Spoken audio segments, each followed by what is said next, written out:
My name is Germana Ravanelli. I am a certified clinical hypnotherapist, a mind-body healer, a personal trainer, a nutritional therapist.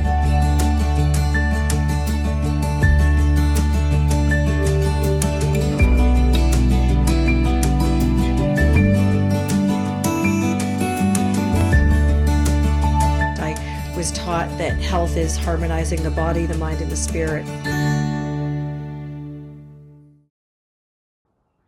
Hello. Thank you for opening up this YouTube video. My name is Germana Ravanelli. I come to you from Vancouver Island, British Columbia, Canada. And this is one of 4 YouTube videos that is about creating the best life that you can. And what I do as a therapist, a hypnotherapist, a coach, a trainer, a nutritional therapist is integrate what I have found that really helps myself and my clients. And what I see is there's a lot of people hurting on this planet, and we all hurt. That's part of the human condition. So the intention of some of these videos is to give you some tools, and you can test run them when you're ready. And this is number 2 of 4, and it's to clear out what keeps you in the past. And I think that what's fascinating when you even have a conversation about that is a lot of us live in the past.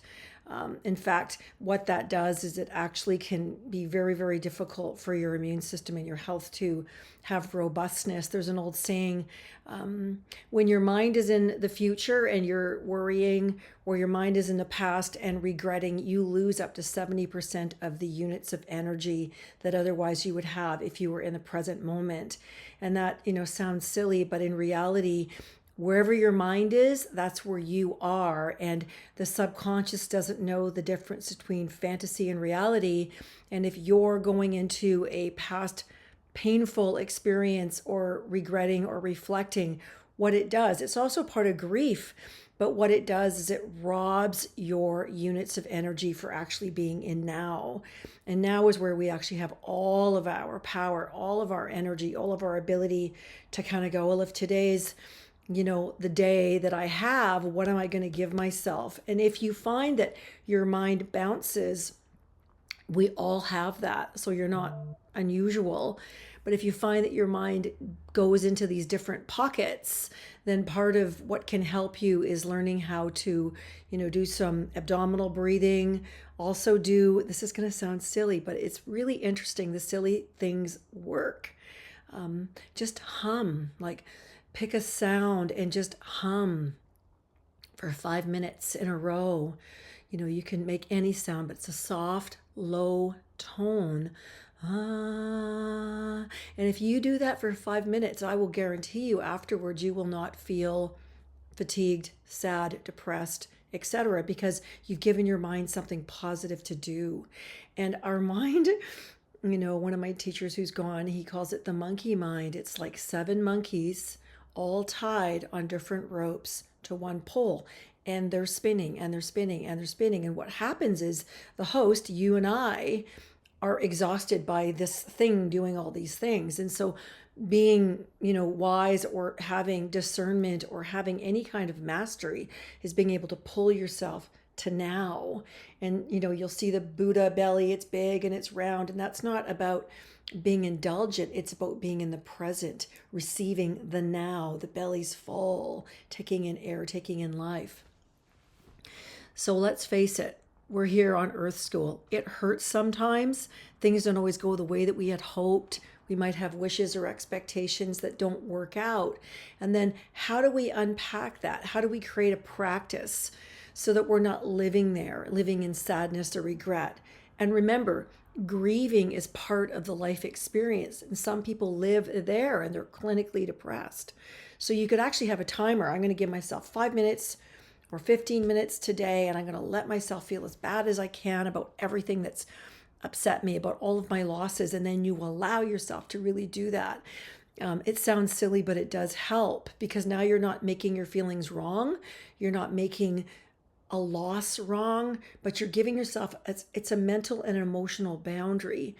We need to have those things, because otherwise our mind will just become kind of, like a 2-year-old. It just wants more and more and more. And we need to have some kind of balance around that. So, how do we clear out some of the past? One of the things that works for me is I go through my home and I will look, does this bring me joy? Is this from a different era in my life that it's over? And if it is over, then I will own it and let it go. I will give it away or I will sell it. I will literally get rid of it because it is keeping the past in the now.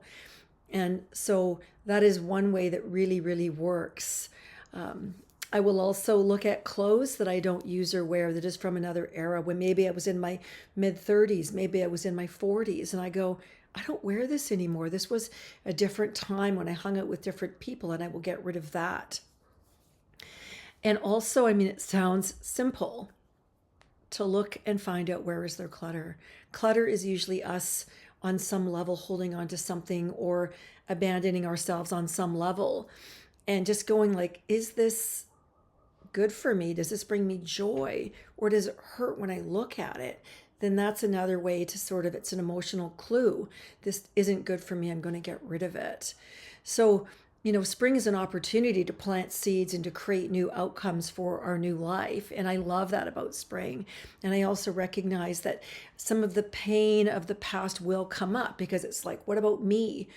And, I want you to get used to going, oh, I'm so sorry that you've been hurt or that you're carrying this loss. Do not negate, shame, humiliate, guilt yourself for being a human being with feelings, but find a way to symbolically move it through you and out of you. Many of us have lost people in our life that, whether they were comforting to have or they were not comforting to have, we need to have a ritual for clearing that as well. I'm a big advocate for, writing stuff down on paper with all the emotion and the feelings that are connected to this, and I will burn it or I will bury it. And I will also, sometimes if you've done therapy, and most of us have done some kind of therapy, we'll take a rock and hold it and hold on to it. And you might carry it around for a couple of days. You might even carry it around for a week. And you'll put all the grief in that rock symbolically because it's, a symbol of the cost of holding on to it is in that rock and carrying it around. And then bury it or throw it in the ocean. And also, like if you have a pattern, and I think we all kind of fall into these pockets of not caring for yourself.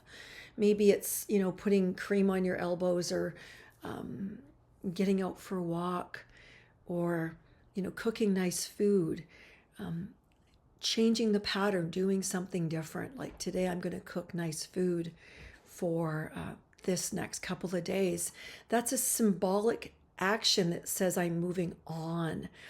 And it's super important to choose that for yourself, because the more that you care for yourself and the more that you own that you're sensitive or that you have needs that might not get met, then it's on us to go, okay, what is the need that I have and can I show up?